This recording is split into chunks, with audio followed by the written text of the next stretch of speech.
القدس کی اتنی اہمیت کیوں؟ ایپیسوڈ 1۔ اللہ سے دعا ہے کہ وہ ہم سب کو اور ہر اس شخص کو جو اس سیریز میں شامل ہو، اور ہر وہ شخص جس کا دل مسجد اقصیٰ سے کنیکٹڈ ہے، اور وہ لوگ جن کو اب بمبارڈ کیا جا رہا ہے، اللہ تعالیٰ ہم سب کو یہ نصیب کرے کہ ہم مسجد اقصیٰ میں نماز ادا کر سکیں جب وہ آزاد ہو، اور اللہ ہم سے وہ کام لے کہ ہم اس کی آزادی کے لیے اپنا حصہ ڈال سکیں، آمین۔ میں آپ کو سن 614 میں لے کر جانا چاہتی ہوں۔ 1410 سال پہلے کی بات ہے۔ آپ تصور کریں کہ آپ سب سے پہلے مسلمان ہونے والے مسلمانوں میں سے ایک ہیں، جو ہر روز ظلم و ستم کی حقیقت لیے جاگتے ہیں، اور آپ مکہ میں ہیں۔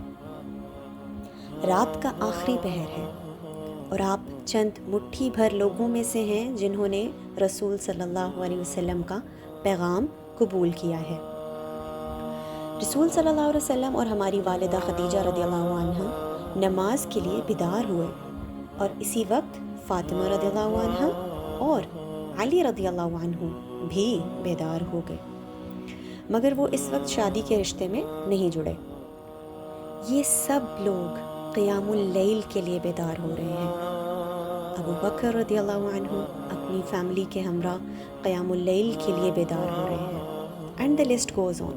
بلال، خباب رضی اللہ عنہم، جہاں بھی وہ موجود ہیں، سب قیام اللیل کے لیے بیدار ہو رہے ہیں، اور جب وہ اپنی نماز شروع کرتے ہیں تو وہ اس آیت پر غور کرتے ہیں، یا ایھا المزمل قم اللیل الا قلیلا نصفہ او انقص منہ قلیلا او زد علیہ ورتل القرآن ترتیلا۔ اللہ عز و جل ان کو قیام اللیل کا حکم دے رہے ہیں اس سے پہلے کہ 5 مقررہ نمازیں فرض کی گئیں، اور جیسے کہ ہم ان جگہوں پر رہنے کے عادی ہیں جہاں ہمیں قبلہ تلاش کرنا پڑتا ہے، ویسے ہی یہ سب اپنے اپنے کمروں میں قبلے کی جانب رخ کر رہے ہیں۔ وہ یہ جانتے ہیں کہ وہ خانہ کعبہ یا اس کے آس پاس کی وسینٹی میں نماز ادا نہیں کر سکتے، کیونکہ وہاں اندر اور باہر بت پڑے ہیں، اور یہ کہ خانہ کعبہ مشرکین کے قبضے میں ہے۔ اور جس طرح ہم چھت کی طرف دیکھتے ہیں نا، اور یہ حساب لگانے کی کوشش کرتے ہیں کہ خانہ کعبہ کہاں ہے، یہ سب لوگ مکہ میں ہی اپنے اپنے کمروں میں، اپنے اپنے دلوں میں اور اپنے ذہنوں کو یروشلم کی طرف پھیر رہے ہیں، جو کہ قبلہ اول ہے۔ یہ ایک طاقتور منظر ہے جب آپ سوچتے ہیں کہ ان کے دلوں کی کیفیت کیا ہوگی۔ ہم میں سے بہت سے لوگوں کو مکہ جانا نصیب ہوا ہے بعد اس کے کہ ہم نے ساری زندگی اس کی طرف رخ کر کے نماز ادا کی ہے۔ میری دعا ہے کہ آپ میں سے جس کو بھی حرم جانا نصیب نہیں ہوا، اللہ ان کے راستے آسان کرے، آمین۔ اور وہ پہلی بار جب آپ کو یہ موقع ملتا ہے کہ آپ کعبہ کے سامنے نماز ادا کریں اور اس زمین پر قدم رکھیں، یہ ایسا ہی لگتا ہے کہ جیسے آپ کسی تصویر میں قدم رکھ رہے ہوں۔ شروع میں تو ریئلی محسوس نہیں ہوتا۔ مکہ کے وہ تمام مسلمان جن کا میں نے ذکر کیا ہے، وہ سب رات کے ایک ہی پہر میں نماز کے لیے رخ تلاش کرنے کی کوشش کر رہے ہیں۔ ان میں سے کسی ایک کو بھی اس سے پہلے یروشلم میں مسجد اقصیٰ کو دیکھنے یا نہ ہی اس میں داخل ہونے کی سعادت حاصل ہوئی ہے، مگر اس کی اہمیت اور محبت ان کے دلوں میں ڈیپلی موجود ہے، جس کی وجہ سے وہ چند گھر ہر رات روشن ہوتے تاکہ قیام اللیل، جو کہ اس وقت فرض تھی، ادا کر سکیں۔ اگر آپ انس بن مالک رضی اللہ عنہ سے ملتے نا، اس لیکچر میں آپ کو بہت ویژولائزیشن سے کام لینے کے لیے کہوں گی۔ آپ مدینہ میں ہیں اور لاسٹ میجر صحابی سے مل رہے ہیں جو سٹل اپنے دروس اور لیکچرز مسجد میں ڈیلیور کرتے ہیں۔ ان کی عمر 100 سال سے بھی زیادہ ہے۔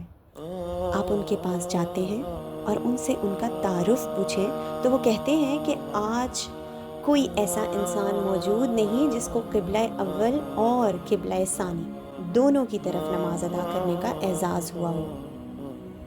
ایسا آنر کہ انہوں نے مسجد اقصیٰ اور مکہ دونوں کی طرف رخ کر کے نماز ادا کی. وہ 1000 اور طریقوں سے بھی خود کا انٹروڈکشن کروا سکتے تھے نا، لیکن سب سے بڑا اعزاز جو انہوں نے مینشن کیا، جس میں وہ منفرد تھے باقیوں سے، کہ کوئی بھی اس وقت حیات نہیں سوائے ایک آدمی کے جو اس وقت بھی تھے، جو وہ یروشلم کی طرف رخ کر کے نماز ادا کیا کرتے تھے. یہ بات ان کے دلوں میں راسخ اور پختہ تھی.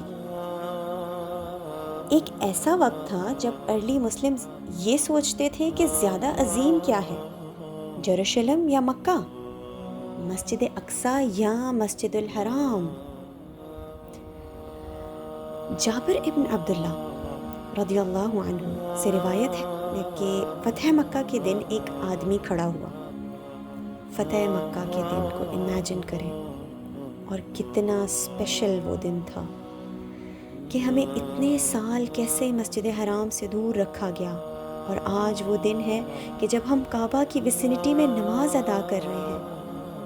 اور ایک آدمی کھڑا ہوا اور کہنے لگا، یا رسول اللہ صلی اللہ علیہ وسلم، میں نے یہ منت ماننی تھی کہ اگر اللہ نے آپ کو اور مجھے مکہ کے دروازے ہمارے لیے کھولے تو میں 2 رکعت بیت المقدس میں جا کر ادا کروں گا، یعنی یروشلم میں جاؤں گا. ان کا دل وہیں تھا.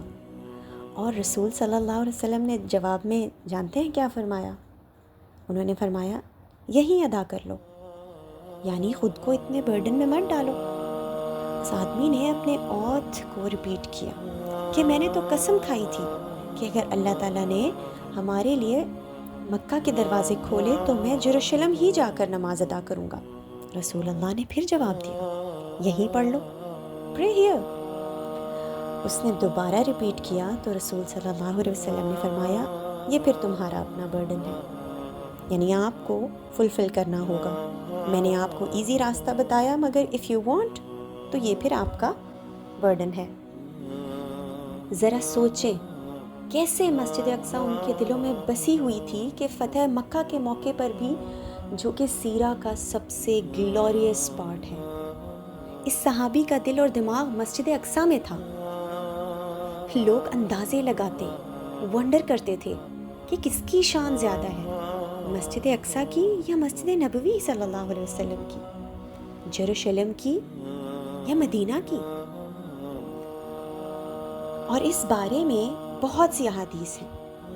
ابن عباس رضی اللہ عنہ فرماتے ہیں کہ ایک عورت تھی جو مدینہ میں بیمار ہو گئی، اور اس نے یہ منت مانی کہ اگر اللہ نے مجھے شفا دے دی تو میں یقیناً یروشلم جاؤں گی اور وہاں 2 رکعت پڑھوں گی. اللہ نے اسے شفا دے دی. ایک ایسی بیماری جس کو وہ لا علاج سمجھتی تھی، اللہ نے اس کو اس میں سے شفا دے دی.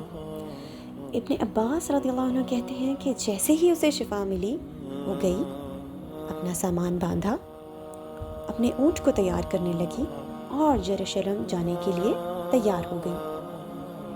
جب وہ راستے میں تھی، وہ یہ نہیں جانتی تھی کہ وہاں کی پولیٹیکل سچویشن کیا ہے. وہ نبی صلی اللہ علیہ وسلم کی ازواج میں سے ایک، جن کا نام میمونہ رضی اللہ عنہا تھا، ان کے پاس گئی اور کہنے لگی کہ میں نے 2 رکعت کی نیت کی تھی کہ یروشلم جا کر ہی ادا کروں گی، مجھے نہیں پتا کہ راستے میں میرے ساتھ کیا ہو جائے. میمونہ رضی اللہ عنہا نے جب یہ واقعہ رسول صلی اللہ علیہ وسلم سے بیان کیا تو انہوں نے فرمایا، اسے کہو گھر جائے اور اس میں سے کھائے پیے جو اللہ نے اس کو دیا ہے، اور اس مسجد میں نماز ادا کرے، یعنی مسجد نبوی میں. یہاں نماز پڑھنا ایسا ہے جیسے 1000 رکعت کسی بھی اور مسجد میں پڑھنا، ایکسیپٹ خانہ کعبہ یعنی مکہ. سو ان ٹرمز آف ورچیو، خانہ کعبہ مسجد نبوی سے بھی زیادہ ورچوئس ہے. آپ سوچیں کہ اس کے دماغ میں کیا محبت تھی کہ جب وہ بیمار تھی اور یہ سوچ رہی تھی کہ جب ٹھیک ہوں گی تو یروشلم جا کر 2 رکعت ادا کروں گی.